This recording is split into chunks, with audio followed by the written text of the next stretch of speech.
Cedric's good opinion of the advantages of being an earl increased greatly during the next week. It seemed almost impossible for him to realize that there was scarcely anything he might wish to do which he could not do easily. In fact, I think it may be said that he did not fully realize it at all. But at least he understood, after a few conversations with Mr. Havisham, that he could gratify all his nearest wishes, and he proceeded to gratify them with a simplicity and delight which caused Mr. Havisham much diversion. In the week before they sailed for England, he did many curious things. The lawyer long after remembered the morning when they went downtown together to pay a visit to Dick, and the afternoon they so amazed the apple-woman of ancient lineage by stopping before her stall and telling her she was to have a tent, and a stove, and a shawl, and a sum of money which seemed to her quite wonderful.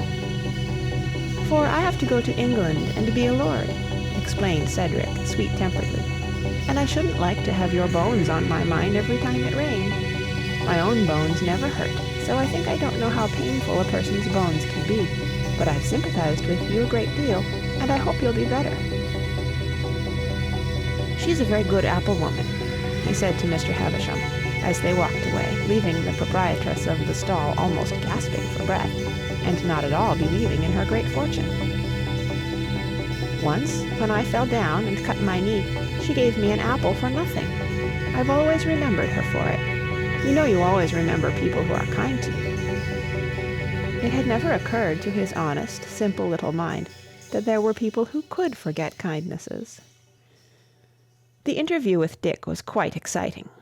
Dick had just been having a great deal of trouble with Jake, and was in low spirits when they saw him. His amazement when Cedric calmly announced that they had come to give him what seemed a very great thing to him, and would set all his troubles right, almost struck him dumb. Lord Fauntleroy's manner of announcing the object of his visit was very simple and unceremonious. Mr. Havisham was much impressed by its directness as he stood by and listened.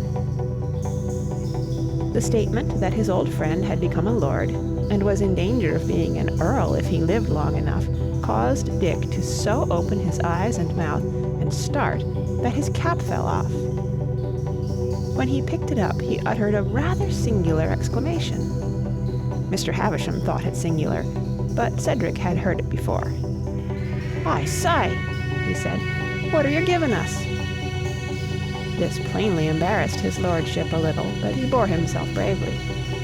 "Everybody thinks it not true at first," he said.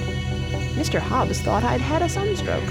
I didn't think I was going to like it myself, but I like it better now I'm used to it. The one who is the Earl now, he's my grandpapa, and he wants me to do anything I like. He's very kind, if he is an Earl, and he sent me a lot of money by Mr. Havisham, and I've brought some to you to buy Jake out." And the end of the matter was that Dick actually bought Jake out, and found himself the possessor of the business, and some new brushes, and a most astonishing sign and outfit. He could not believe in his good luck any more easily than the apple-woman of ancient lineage could believe in hers. He walked about like a boot-black in a dream. He stared at his young benefactor, and felt as if he might wake up at any moment. He scarcely seemed to realize anything until Cedric put out his hand to shake hands with him before going away. "Well, goodbye," he said, and though he tried to speak steadily, there was a little tremble in his voice, and he winked his big brown eyes. "And I hope trade'll be good. I'm sorry I'm going away to leave you, but perhaps I shall come back again when I'm an earl. And I wish you'd write to me, because we were always good friends. And if you write to me, here's where you must send your letter." And he gave him a slip of paper. "And my name isn't Cedric Errol anymore. It's Lord Fauntleroy, and goodbye, Dick." Dick winked his eyes also, and yet they looked rather moist about the lashes. He was not an educated bootblack, and he would have found it difficult to tell what he felt just then if he had tried. Perhaps that was why he didn't try, and only winked his eyes and swallowed a lump in his throat. "I wish he wasn't going away," he said in a husky voice. Then he winked his eyes again. Then he looked at Mr. Havisham and touched his cap. "Thank you, sir, for bringing him down here and for what you've done. He's a queer little feller," he added. "I've always thought a heap of him. He's such a game little feller, and such a queer little one." And when they turned away, he stood and looked after them in a dazed kind of way, and there was still a mist in his eyes and a lump in his throat, as he watched the gallant little figure marching gaily along by the side of its tall, rigid escort. Until the day of his departure, his lordship spent as much time as possible with Mr. Hobbs in the store. Gloom had settled upon Mr. Hobbs. He was much depressed in spirits. When his young friend brought to him in triumph the parting gift of a gold watch and chain, Mr. Hobbs found it difficult to acknowledge it properly. He laid the case on his stout knee and blew his nose violently several times. "There's something written on it," said Cedric, "inside the case. I told the man myself what to say. From his oldest friend, Lord Fauntleroy, to Mr. Hobbs. When this you see, remember me. I don't want you to forget me."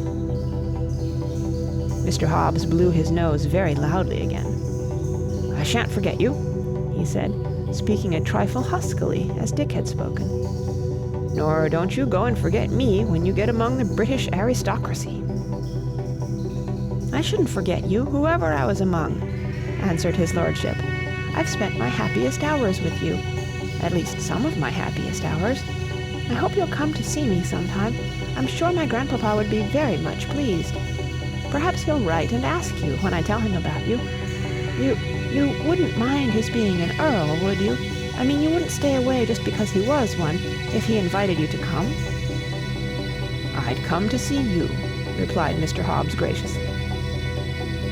So it seemed to be agreed that if he received a pressing invitation from the Earl to come and spend a few months at Dorincourt Castle, he was to lay aside his Republican prejudices and pack his valise at once.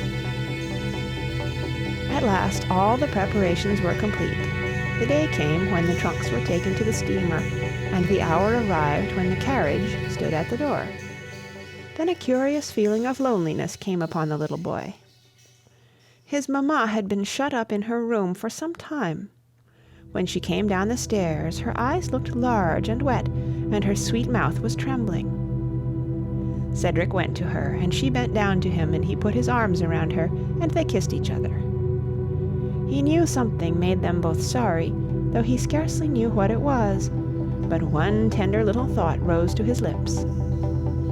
"We liked this little house, dearest, didn't we?" he said. "We always will like it, won't we?"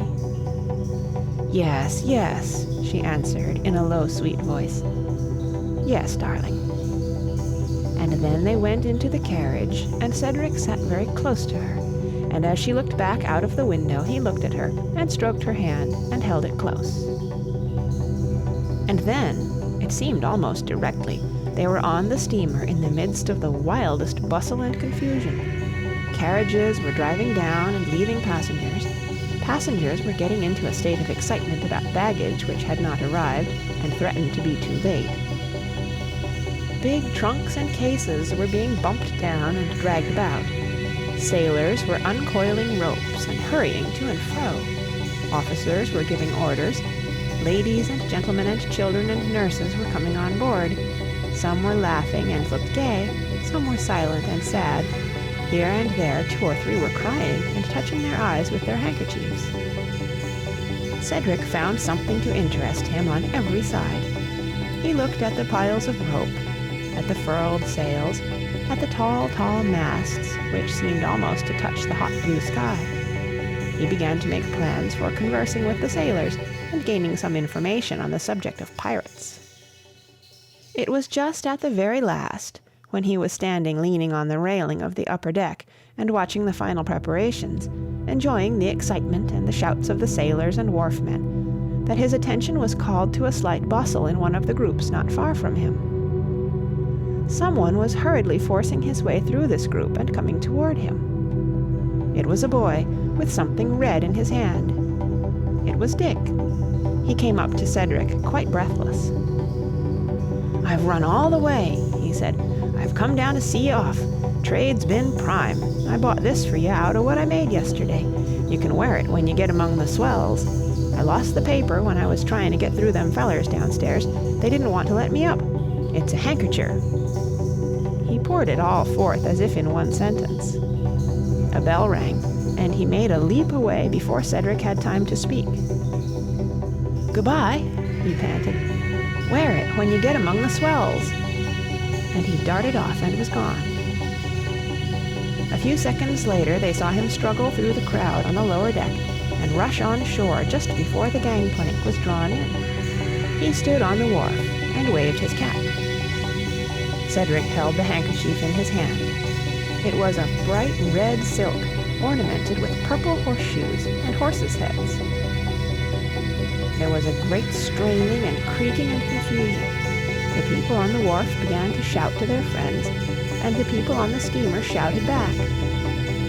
"Goodbye, goodbye, goodbye, old fellow," everyone seemed to be saying. "Don't forget us. Write when you get to Liverpool. Goodbye, goodbye." Little Lord Fauntleroy leaned forward and waved the red handkerchief. "Goodbye, Dick," he shouted lustily. "Thank you. Goodbye, Dick." And the big steamer moved away, and the people cheered again, and Cedric's mother drew the veil over her eyes, and on the shore there was left great confusion. But Dick saw nothing save that bright childish face, and the bright hair that the sun shone on and the breeze lifted, and he heard nothing but the hearty